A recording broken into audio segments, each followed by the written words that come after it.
So, hello everybody once again. A little bit later and coming back to you than we originally planned. So, at the end of the last YouTube session, we said we would sift through all the remaining questions and provide some replies.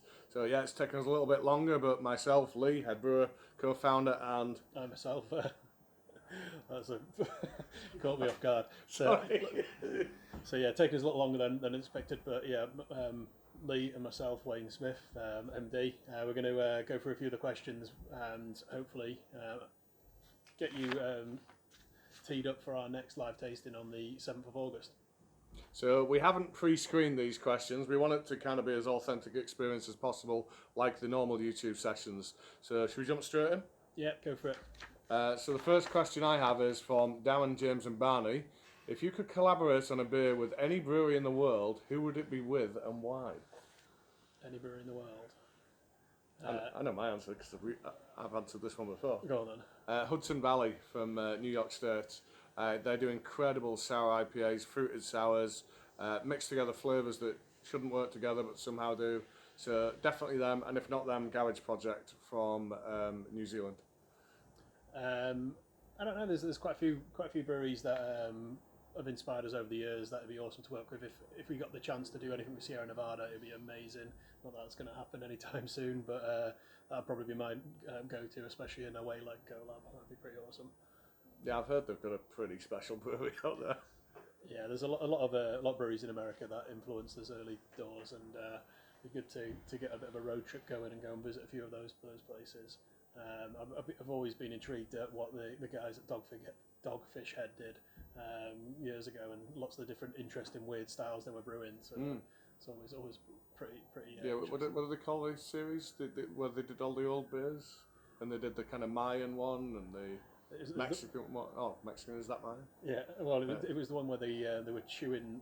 They actually made it from spit, didn't they? They were chewing. Yeah, chica. Did they call that chica? Looked absolutely horrible, but it was an interesting concept, and it was good to look So they at. digested the starches by using the amylase in their own saliva. Yeah. Yeah, so that'd be pretty cool. Yeah, Right. locally, or more locally, back in the UK.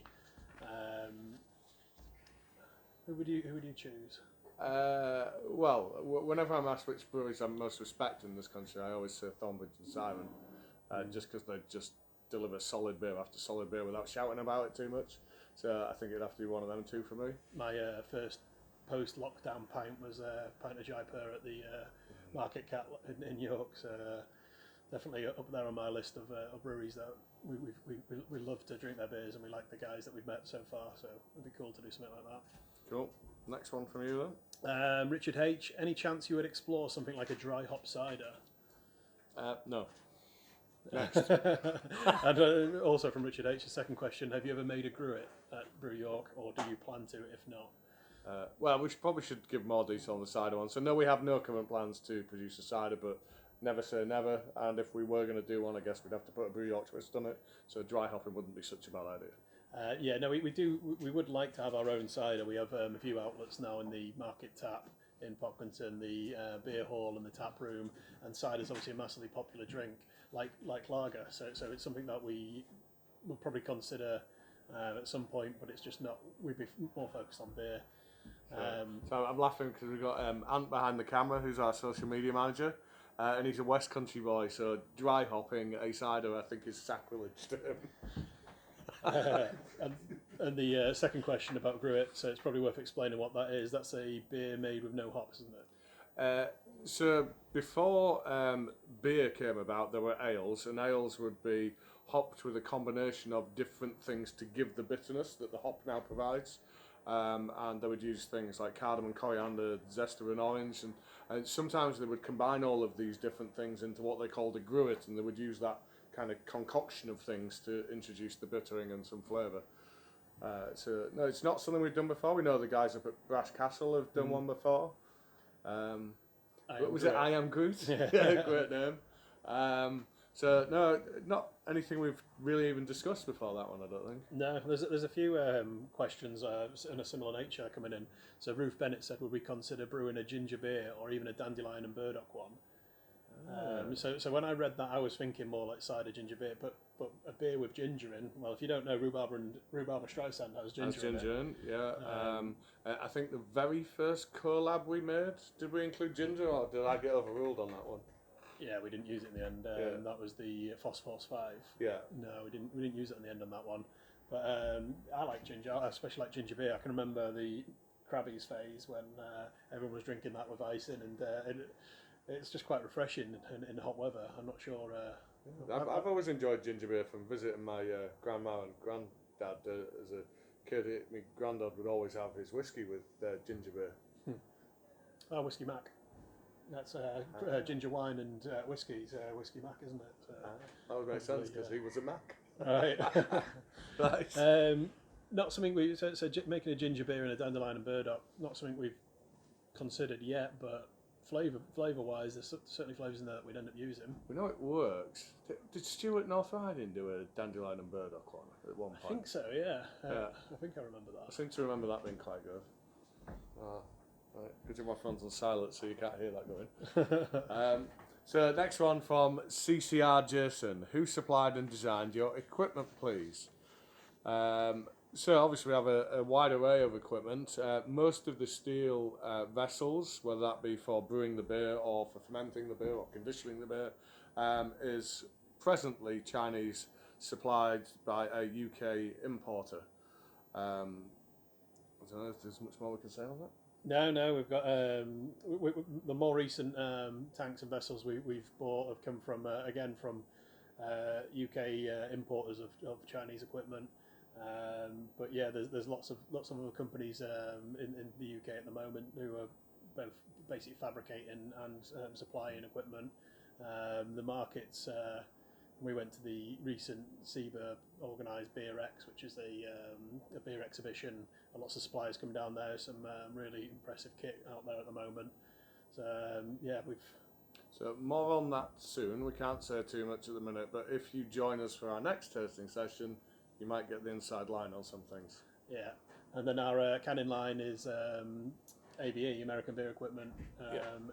Which is, funnily enough, American. Yeah. So it's a ABE Lincan 60, which does 60 cans per minute, and it's got a Scar decal, which I think they're also US based. Yeah. So that means depalletizer. It's how you get the cans onto the conveyor belt that then goes into the canning machine. Yes, and then we've got all sorts of different equipment. So we'll probably do a walk around at some point on one of these videos, and we'll tell you a bit more about when you can actually see the vessels we're talking about. So next one, Tombo Jumbo. Will the new Gallagher be the same brew or a completely different recipe? You mean? I'm guessing by that they mean the beer that replaces Gallagher, as we mentioned on the live tasting that Gallagher under that name wouldn't exist anymore. Yeah. So we don't know if we're going to directly replace it in the lineup. We'll definitely brew that recipe again. It will have to be under a different name. It will have to be branded differently for all the reasons that we outlined on the previous video. Yeah. But we like to try and, if there's something comes up like that where we have to stop using the beer, we like to look at other options out there. One of our favourite beers we brew is Hazer Thunder. So we brewed it as a cask beer, but we always thought we'd make a great canned and keg beer. So that was canned for the first time last week. It went live on our website and went out to trade this week. So and I was drinking it last night, and it's tasting mighty fine. It's really enjoyable. Pleased with how that's gone into can. So we do need an American Pale in our core lineup. So watch the space as to which one we go with. Next, Cameron Eyes. What's your favourite mainstream beer? So it depends on how you classify mainstream. If you mean in truly mainstream, I do have a bit of a guilty pleasure for Guinness. I do quite like Guinness. Yeah, and how mainstream? Does neck oil count as mainstream? Because I imagine the volume in which it sells would be. Yeah, so that's a quality beer. So I don't. Not like Lee. I drink Guinness every now and then if I go to a wedding and there's no other option. But it's a good sports stadium fallback when you don't want the brown warm stuff or the yellow fizzy stuff. Guinness is the way to go. And it's not necessarily a snobby thing. It's not that I don't drink mainstream beers because they're mainstream. It's just I don't particularly enjoy the taste of most of them. So if there's no option really, I'll probably switch to something like gin and tonic or something different if there's no beer available. And I have been known to have the odd red wine in a in a sports stadium as opposed to going with the lager. So next one, Steve Gorton. Hi Steve. What thoughts about opening another pub to complement the tap room, beer hall, market tap when things get more or less back to normal? So absolutely on our radar, on the agenda, something we've had a few conversations about. Those conversations were, of course, pre-COVID. Yeah. I don't think anybody's going to be looking to rush into expanding their pub empire or estate in this kind of environment. I think we're going to need to wait and see how the market plays out before we look at taking on another venue. Yeah, no, it's something we always wanted to do. There's so many cities out there that we'd love to have a presence in, but for now we're obviously going to focus on getting our own bars, our current bars, back open. So if you didn't realise, the Market Tap in Pocklington is the newest addition to our bars. So we opened that in January 2020, and then unfortunately had to close it a few months later. But that reopened again last week, so you can go have a socially distanced pint in there and enjoy yuzu street food at the same time. Obviously advanced bookings are recommended, but we just got the pavement license for that place as well, so that's really cool. We can actually use a bit of the outdoor space. And then on Friday the 31st of July, we're going to reopen the beer hall, so that's pretty exciting. We've had to take our time and make sure we get everything right for that. That's going to be a new experience compared to where we've been in the past. Yeah, you're going to do table bookings. There's going to be around 20 or so different tables. You can sit at, table service, order via an app. So download the app when you arrive, which captures your details for the government's track and trace service, so we can make sure we can inform you if there's any issues. You can order your drinks delivered to your table, pay for them all on the app. And yeah, it's going to hopefully, and also see all the different choice of beer we've got available. That'll be displayed on your phone this time instead of going up to queue. And as with everything we try and turn our hand to, it will be first rate. So you know the beer's going to be good, you know the service is already going to be good, but now you're going to get it all of it at your table like you're in Belgium or across in Italy. So yeah, so it's pretty exciting. So make sure you, if you're ready to come out and drink again, make sure you book a table and come down and pay us a visit. So next one, Richard Broom. Hi Rich. Would you consider tasting packs based exclusively on the brew type, stout, sour, IPA, for example? So almost like we'd read this question before, because a week or so ago we launched our quad packs, which are just a slightly discounted 4-pack of different styles. So we have pales, stouts, pales, darks, fruity, and gluten-free. So the other thing we're going to do as well is the next YouTube tasting is on the 7th of August. So we're going to have a few different options available for that one. So as before, we're going to have the standard 12-pack. So you can buy the 4 beers that we'll be doing the tasting on, plus a selection of other beers. We're going to do a new 9-pack. And the reasons behind the 9-pack are driven by the fact that when we launch our subscription box in the coming months, that's going to be based around 9 different beers. So we'll be having. So what we thought we'd do is when we do this YouTube tasting, we'll do one of the options as the 9-pack, so you get used to the pack size and the pricing. So we're going in at £37, including delivery for the 9-pack. So that'll be when the subscription goes live, you'll be able to sign up for that on a monthly basis. Get 9 different beers delivered each month, and then you get gifts as well. So we'll be doing different gifts in different packs as long you've been a subscriber.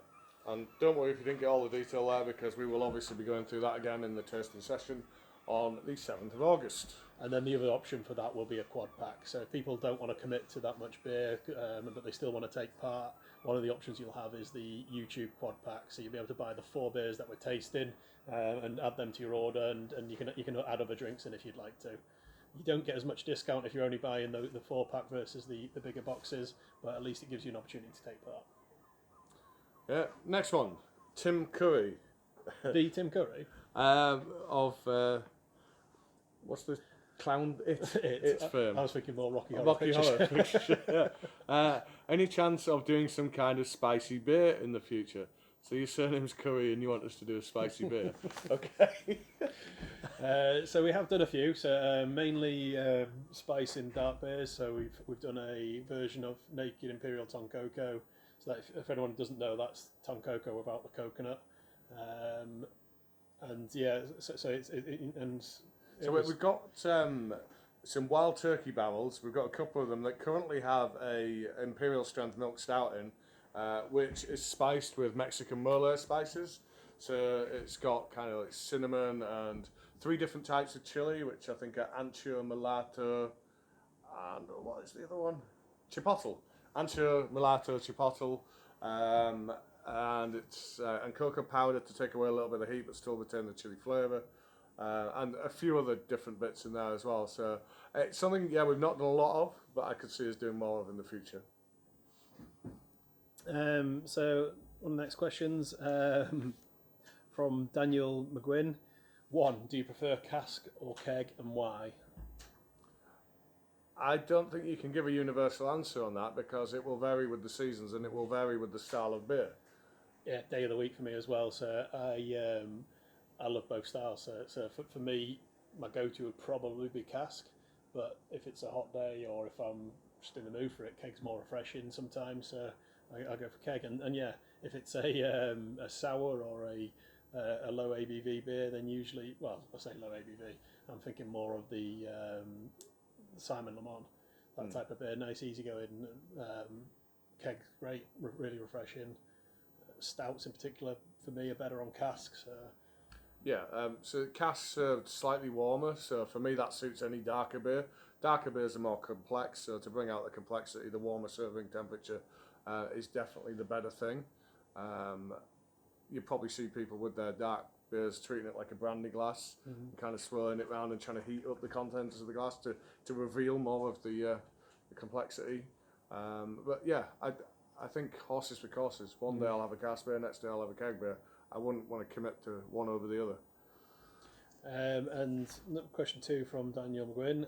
What is the hardest type of beer to produce? Tonkoko. I think from our kind of standard portfolio, definitely Tonkoko because we hand toast all of the coconut. So that's pretty much a day in itself in a commercial kitchen, producing somewhere between 100 kilos and 250 kilos of coconut in one go. And then that has to be placed into an infusion vessel, and then the beer is cycled across the coconut in the infusion vessel. And that is reasonably challenging. Getting the beer back out of that vessel is then incredibly challenging because your coconut is very desiccated, it's very fine, and it all compresses together and doesn't make for a very porous filter. So it can take up to a day to squeeze the beer back out. So I think that would be it from our portfolio. Generally, the harder beers to make are the ones with the kind of lesser flavour profile. So something like a lager, any kind of brewing fault, anything that you've done wrong by way of temperature, by way of stressing your yeast out, is going to be very apparent in something like a lager that has very, very minimal flavour. So as much as I don't like mainstream lager, you have to respect their ability to kind of do that clean flavour time and time again. Okay. So enough on that one. Yeah, so then we've got a question from Phil. Will you continue doing these tasting sessions after things get back to some sort of normality? That's an interesting one, actually, because the 7th of August, when we do our next one, the bar is actually open. So what we're going to do is we're going to start the talk off by doing you a little tour of how the beer hall's operating. So you'll get to see a little preview of what it's going to look like. Obviously, for the sound and everything else, we're going to take the actual filming into probably this area. But yeah, you'll get to see a little bit of it, and we want to continue this if we can into the future, and hopefully involve some of the crowd in some of the filming. So it could be a bit more interactive, ask a few questions live, and see how that type of thing goes. And I would refer you to Wern's earlier comments on the subscription packs that we're going to be doing, which will tie in with these online tastings. Yeah, exactly. We don't want to just switch across to monthly subscriptions and leave it there. We want to keep the interaction going. We want to send the subscription packs out, get your feedback, talk to you, find out what you guys are enjoying, what you're not enjoying, and also answer more of your questions. So, Mark James, how do you select other beers in your tap room? Is it personal favourites or mostly beer driven? To be fair, it's a lot of it is driven by personal favourites. We try to work with breweries that we have a lot of time and respect for, the beers that we like, and also, more so in the last few months before lockdown, we were trying to match that up with what you guys like to drink. So looking at what beers sell well, and then going contacting the breweries that we like, and picking beers that we think would work well for the audience. But there is a strategy as to how we divide up the 40 lines that we have up there. On average, you're going to see about half of them, 20 of them being ours, and then the other 20 being guest beers. But across those 40, we'll look to have a certain percentage as low ABV pale, a certain proportion as dark beers, a certain proportion as sour beers, and then we even have lines dedicated to the kind of weird and wacky, the out there kind of bits. And they're the ones I probably like to drink the most, to see what else other people are doing and what we can learn from. Yeah, you've got to be quite careful, because when we first opened the beer hall, we all got a bit too excited and went out and bought lots of beer that we personally like. It doesn't necessarily mean the general public do. So we did have a very heavy bias on dark and sour beers, which aren't particularly styles that sell very quickly. So, who knew? Apparently, not everybody else wants half the board to be dark or sour. Well, and imperials as well. So yeah, we're trying to rein that in a bit and trying to actually go with some more accessible options as well, and supplement them with the ones that we like. Next one, Colin Sergar. What was the first beer you did commercially, and do you still brew it? And would you change the recipe? Oh, good question. So the first beer that we brewed commercially was a beer called Viking DNA. It's one that came out of my old homebrew portfolio. It's a smoked porter coming in at 5%, although I think when we first brewed it, because we didn't know the intricacies of our kit, it came in about 4%, is that right? Yeah. So the very first one had to be called Viking DNA Brewers Edition, because we had to account for it not being quite what it was supposed to be. It ties in actually with one of the questions we've got here is from Dan Gleebles. What's your most memorable homebrew and why? So what I was going to say is one of mine is a beer that ultimately went on to become Big Eagle, and we did it for one of our close friends' wedding. So we actually had our homebrew pouring at their wedding, and then you brewed Viking DNA as well as a pale as well. Yeah, I think for both of us, that event, their wedding, was probably a major factor in us deciding to do this commercially, because the feedback we got across the board from all the attendees at the wedding was, you guys should be doing this commercially. Yeah. So if you've got any background noise, it's just Roddy rocking the door as he walks in with his noodle pot. Super noodles or whatever he's got over there. So it's interesting, and then that obviously Viking DNA in particular went on to become one of our first beers, and it's still brewed today, as is Big Eagle in a slightly different form. It's just tweaking it and improving it with the better hop selection and things that we can get nowadays. I'm just aware that you guys won't know what time of day that we're filming this, and stupidly we filmed this kind of through the kind of staff lunch break. Yeah. So probably the highest traffic period for our beer garden. So we've had a few people ducking in and out. So if you see our eyes go off elsewhere, or you hear a little bit of background noise, you know what that is. Rory's got the biggest pack of crisps I've ever seen in my life. Was it kettle, cheese and onion? Very nice. Okay, next one. So JJJ, what would you say makes a pastry stout a pastry stout? It's all the pastry we put in it. No, is that why I get all the heartburn? Yeah, exactly. Pastry stout is referring to the dessert element, and in particular the vanilla that we put in there, as well as the lactose. And so it has to finish sweet. There's a few ways of achieving that. So you can make the beer so the yeast can't ferment it very well. So you would mash it in the mash tun at a higher temperature, about 69, 70. You will add things like lactose and maltodextrin, which again are not fermentable, but which are going to leave the beer a lot sweeter, and then you add things in that you think of from cakes like vanilla and so forth. And fruit, of course, plays a big part in many pastry stouts.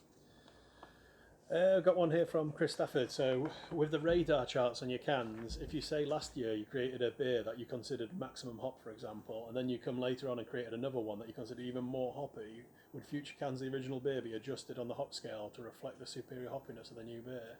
Turn it up to 11?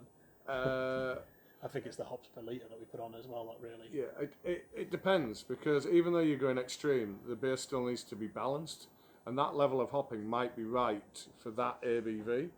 So you've probably seen that there's a direct correlation between the strength of the beer and the amount of hops used, because you're trying to kind of balance the hop profile and the bitterness of the hops against the residual sweetness in the beer to give balance. We find things to drink time and time again most easy if the beer is balanced. But yeah, the general trend in the industry has been to go up and up and up and up, but that doesn't always lead to the most drinkable beers. No, and everyone's taste buds evolve as well. I can remember, well, you probably remember yourself, it works on the curry scale as well as the hop scale, but basically the more you acclimatise to hops, hoppy drinks your beer, your taste buds get used to it. So it has a name, it's called lupulin shift. Right, so what you might consider hoppy today, you probably wouldn't consider hoppy in a few months' time if you're drinking lots and lots of hoppy beers. Yeah, and if you started your craft beer journey as long ago as Wayne and I did, and you'll have been drinking things like Dark Star's Hophead, and that was like the most hoppiest thing you'd ever encountered at that point in time, and to drink it these days, it feels very delicately hopped compared to what is available now.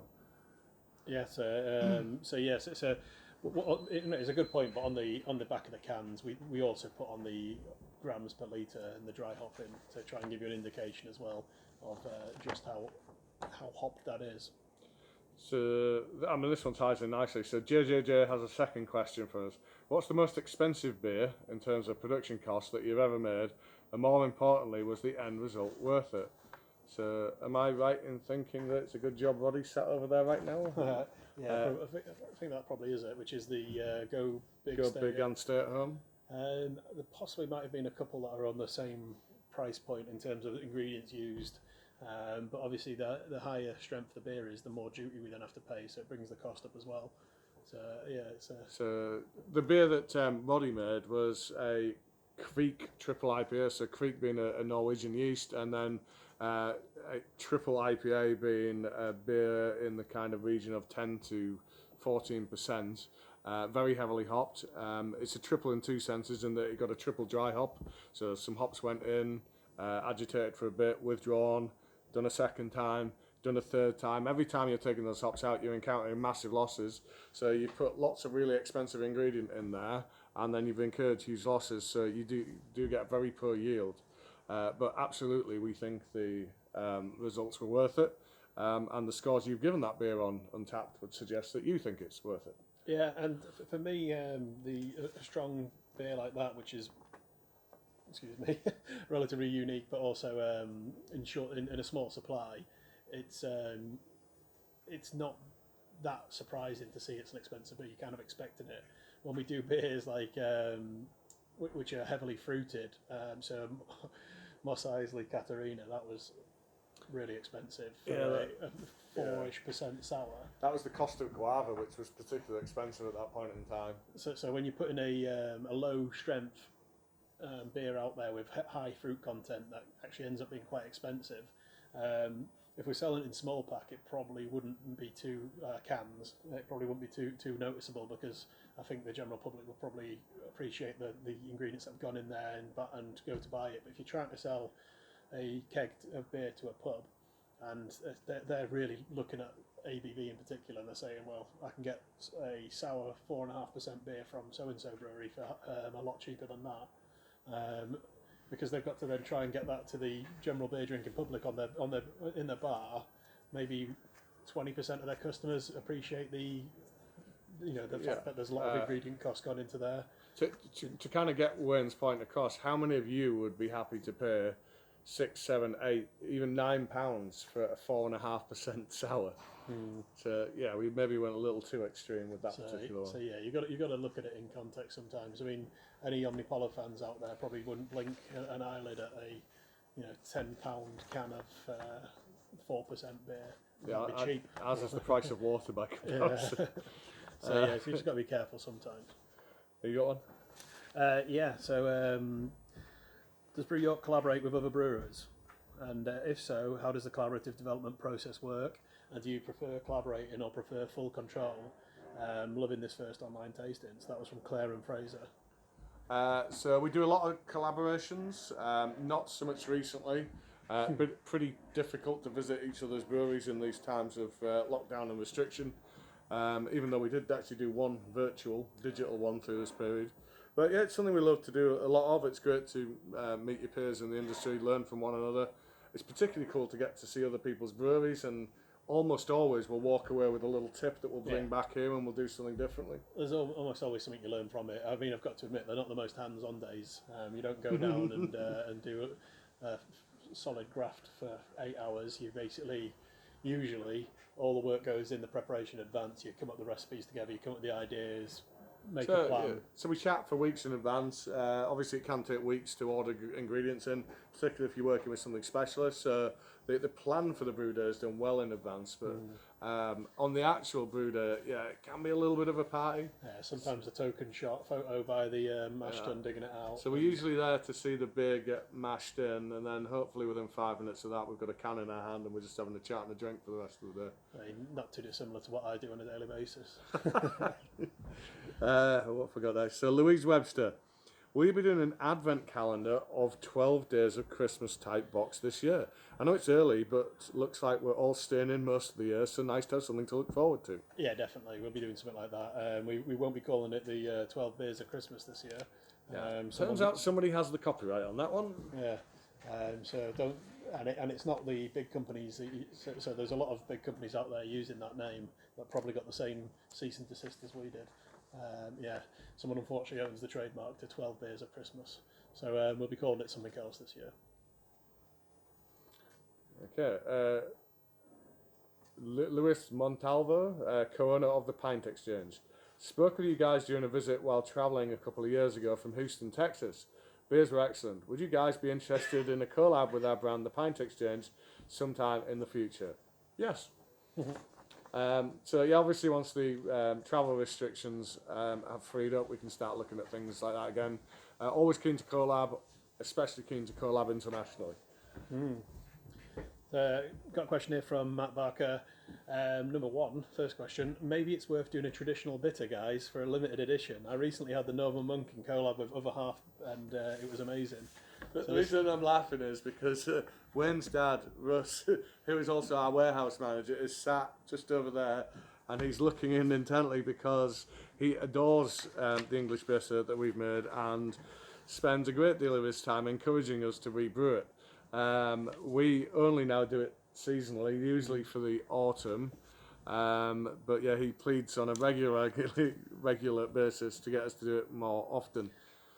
So we don't really have the capacity at the minute, but never say never. Yeah, it's called Maris the Otter, if you're wondering. It's a beer that we brought out from the start as well, isn't it? Yeah, been actually, around. it wasn't the core range initially. We brought into the core range after the first few weeks because we realised that. Yeah, it was probably May 2016. It was still very early on when that first came about. And it's so-called Maris the Otter because that river there, we found out in our planning application, has an otter in it. So we named it Maris because Maris Otter is also a heritage brewing grain in the UK that celebrated its 25th anniversary last year, I think. Yeah, it's quite a heavily dry hopped bitter that when we make it, it fades relatively quickly because of the malt bill. So all the hops we go in, you can't necessarily taste, which is why. One of the reasons why we stopped brewing it as often, because we didn't feel it did justice to some of the other beers we produce. And it was expensive for a bitter. If you were just looking for a standard bitter, then you wouldn't be looking at ours because you wouldn't pay the kind of money we were looking to charge for it. Yeah, based on the ingredients that went into it. So yeah, we will rebrew Maris. It's usually found on cask in all our bars when we've got it. So yeah, keep your eyes peeled. We've got another one from Matt Bark as well. Lee, of all the beers made at Brew York, on average, how much percentage of beers do you take part in? How many do I take part in? All of them. Yeah, the vast majority of the recipe design would be myself, with the exception of the odd one, like where Roddy's come in and done one, and then in the early days when myself and Wayne developed the original range. But yeah, most of the development has been myself, I suppose, other than when we do collabs and things. What's the running count on our unique beers at the moment then? Untapped says about 185, but I think that includes variants of certain things. So yeah, probably yeah. So 1 in 185 hasn't had Lee's input, and that was Roddy's. So, yeah. Not that I'm controlling or anything. High percentage. So next we got Mark Lambert from Stockton-on-Tees. Has 4 questions for us. The first is, what would your dream barrel to age a beer in be, and what beer would you age in it? Well, the one barrel actually, I'm going to give 2 answers here. There's 2 barrels we've been trying to get. So trying to get a sherry butt, because sherries are continually brewed in the same wood. These things are really hard to get, and you're going to pay about 4 times the price for a sherry butt that you would pay for an equivalent bourbon cask. So sherry's really hard to get and super expensive, so it'd be nice to work with that. And the other one that we tried to get a Grand Marnier cask once. So we did a chocolate orange beer, and we thought to age that in an orange liqueur barrel would have been fantastic, but we couldn't get one. So hopefully one day we'll manage to get something like a Grand Marnier or a triple sec, or one of these kind of orange liqueur type barrels to age something in. And for that, yeah, it'd have to be a really powerfully flavoured stout. For the sherry, I think you could do all kinds of things in that, from stouts, maybe something on a kind of more amber, red sort of scale. Got one. I'll go to this one. Got one. Someone got from Roaming Guy. Verdant Daya and Northern Raptor are my other favourite breweries. What do you make of their brews? So, I mean, they're known for their super soft, super hazy beers, and I think if that's what you're after, then you can't do better than those guys for that type of beer in the industry. I like to drink those type of beers. I like to drink a hell of a lot of other types of beers as well, so I couldn't restrict myself to breweries who solely do those kind of things. I would need a wider portfolio of breweries to drink from. Yeah, the guys at it says in the question Northern Raptor, but I'm guessing they mean Neon Raptor. You know the guys at Neon Raptor because we bump into them all the time at beer festivals, and they do some awesome pale beers, but they also do really, really good dark beers. You don't see them as often because dark beers in general aren't usually as popular as pale beers. But I forget the name of it, but they brought one out just before, a few months before lockdown. Apparently, it was up there alongside your Noahs and your what's it called? Centaur Army. Apparently, it's really, really good. I've heard of that. It sold out very quickly, so not that many people I know got to try it. Sounds like I missed out there. Yes, I did. And it's saying that I categorically missed out. And Ant knows a thing or two about strong dark beer. Again from Mark Lambert, if you were stuck on an island with an unlimited quantity of only 3 beers, which and why? Simon Le Bon. Okay. Nice, refreshing on a hot island. Well, should we do 3 of our own and then do 3 from other breweries? Yep, go on then. So for me, Simon Le Bon. Here's the Thunder on cask. Yeah, that'd be great. And Goose Willis or Imperial Toncoco. I mean, on a desert we've island. already got one sour though, haven't we? Yeah, on desert island, Imperial Toncoco. You can drink it out of a coconut shell. I like it. I mean, usually when selecting top 3-5 beers of ours, I would always have Goose Willis and Imperial Toncoco in there. But yeah, Imperial Toncoco probably doesn't suit sweating your tits off. It's funny that you just mentioned 2 of the beers that we'll be doing in our tasting in a few weeks' time. It is interesting because I'll come back in a second. We'll talk about 3 desert island beers from other breweries.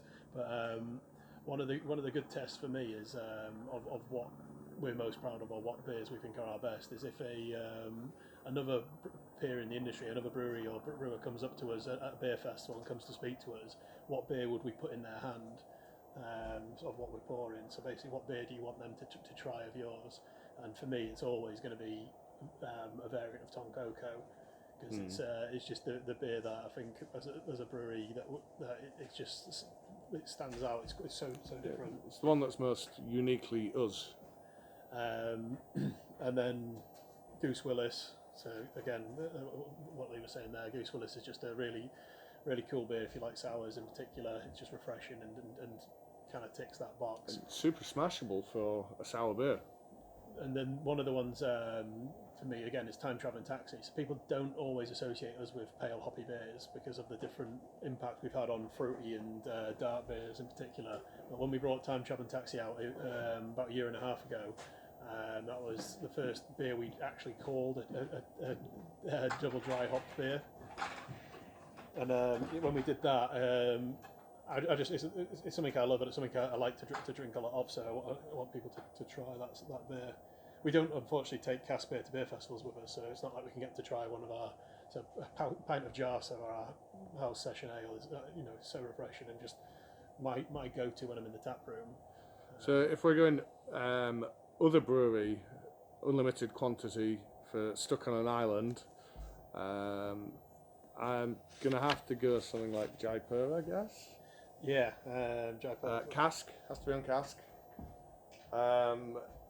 Again, as we just discussed, big stouts don't really suit desert islands, but I'm still taking Bourbon County with them. Yeah. I'd probably go with something like. I was going to say something like Sierra Nevada Pale, but at the same time, I'd probably want something fruity. Well, we've got a nice bit of cask. We've got a beautiful barrel-aged stout. Trolltunga? We need something sessionable, don't we? Yeah. Yankee. Yankee. Yankee's a good pint. There's so much out there. Or Marble Pint, that's pretty good. We're pretty spoiled in our industry, aren't we, in terms of the quality out there. Adnams Ghost Ship, that's super smashable. I don't really drink that. That's good, very good. Right, sticking with Mark Lambert's questions, is there any beer styles you will not do? Saison? So we have done a Saison, and I think we may again in the future. I think as long as you stay true to style and you end up doing the proper like Saison de Pont thing where it's clean and it's crisp and it's not too farmhouse funky, then Saisons can be good. I also like Saisons that are properly matured, like 2-3 years old, and they've maybe even had a little Brett in them, so they've gone a little bit sourer, so that they're more sour than they are Saisons. So those type of ones I can get on board with. The one that always stands out for me is the guys up in Malton and Bad Seed. They do funk, and that's based red on wine barrel aged. Yeah, that's based on their Saison, which they then barrel age with some Brett. So it's just such a cool sour beer, really nice. But I'm not a big fan of Saison in general, so I wouldn't normally drink the base beer, but the end result of the barrel aged beer is great. Is there anything else we wouldn't do? I'll tell you what we wouldn't do: 100% peated beer. Yeah. So there are some examples out there, and one has proved to be our nemesis. How do they pronounce it? X-Rex, which is produced by Yeasty Boys. So they use peated malt that you would use to make a whiskey. If you are to use this in a beer, the recommendation would be that you don't take it above 5% really of your overall malt bill. And they do a beer where 100% of the malt that they use is peated malt, and it is intense. Yeah. And I love whiskey. I in particular love Islay whiskey, which is where all the peat is.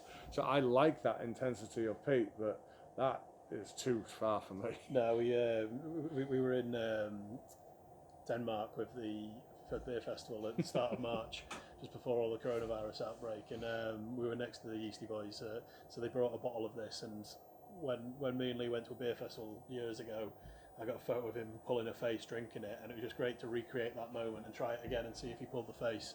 And I did. Yeah. It's the beers the Yeasty Boys produce are awesome. Gunner Matter's great. I'm a big fan of Bergamot. Great beer, but this one isn't for us, unfortunately. Yeah, I mean, you've got to try it if you see it, but yeah, I should stress unique. that usually their beers are amazing. That particular one just isn't for me. Yeah, yeah, definitely. So my last question on my sheet is from Faulty Crayon. Who does the can design, and how do you match the beers to the name's label? It kind of works the other way around. So our can designs are all done by United by Design in York, so a branding agency we've used from the outset. And what we tend to do is we'll come up with a beer name and style, and then we'll put the brief to them about what we'd like the can to look like. So yeah, I'd say 9 times out of 10 they get it spot on straight away for us. Occasionally we can be a bit too specific sometimes with our briefs. We want Kylie riding a lassie dog. And, Yeah, okay. as admitted to before, not my finest hour. yeah. So yeah, and a similar question that we're often asked along those lines is which comes first, the name or the beer? And the answer we always give is sometimes it's the name, sometimes it's a beer. Sometimes someone throws a name at you and you're like, that's just amazing, we've got to make a beer around that name. Yeah, definitely. And we've got a few in the bank that we'll be using over the next coming months. So some interesting beers. And the final question I have, again from Mark Lambert, is will you ever attempt non-beer drinks? And the examples he's given is ciders, seltzers, spirits. So yeah, spirits is a good one. So we mentioned the ciders earlier. Seltzers, a lot of people are doing hard seltzer now, which is basically alcoholic water, is it? It's like yeah. lower. Yeah, that's not something we're looking at. But spirits definitely is. So we've worked quite closely with a lot of distilleries over the first few years, especially buying stock for our bars. And at the moment, we've got a couple of prototypes underway for a Toncoco bourbon and a Or rum. Yeah, the coconut could work well with rum. and then a rhubarb Streisand gin. So And a Goose Willis gin. So they should be pretty interesting. As soon as we have more details on that, we'll let you guys know. Hopefully in the coming months. So that's the end of our questions. So before we go, should we just give people a little reminder about what's going to happen on the 7th of August? Yeah, again? recap. Should we go for the beers as well? I remember. If you can remember. Yeah, so the beers coming up at the next session, we're going to have, we're going to start with Time Travelling Taxi, so our double dry hop pale ale. We're then going to go on to Rhubarb Streisand Extra Custard, so our rhubarb and custard milkshake pale. Then we're going to go on to Goose Willis, so a gooseberry full sour, and then we're going to end with Imperial Toncoco. So these are regular brews. Glad you had to do that list. Yeah, so what we wanted to do this time is move back onto our regular brews. They aren't permanent, but they're available most of the time. And these are the type of beers that we like to put in people's hands when we're at beer festivals. So I think it's a great, we're calling it the Favourites Collection, is what you guys ask us to brew quite a lot of. We'll talk you through our experience while we're drinking them. Yeah, so chances are these are the beers that brought us to your attention. You probably started drinking these and became aware of us, but we haven't really featured them before, so we wanted to take the opportunity to give you a bit more information on your fan favourites. So by the time you watch this video, they should be available on our web store. So if you go onto our web store, you'll see one of the 3 different packs, either the YouTube 4-pack or quad pack. We'll have the subscription box option, which is a 9-pack. Don't worry, the subscription side of it isn't live yet, so it's just a taster type of thing. So it'll be 9 beers, £37, and then we'll have our standard 12-pack, which is obviously a full case. That one's going to be more like £48 from memory. But yeah, if you get online, you should be able to buy them now. And the tasting is going to be YouTube on our YouTube channel at 7 p.m. on Friday, the 7th of August. So thanks once again for joining us. Apologies if we didn't get to your question. We think we got them all there. Yeah, send them through to info@brewyork.co.uk in advance of the next session, or ask them live on the session and we'll try and answer them. Absolutely. It does make for a better session the more questions you provide. So if you could get some in advance, that would be great. We hope to see most of you on the 7th of August. Cheers. Adios.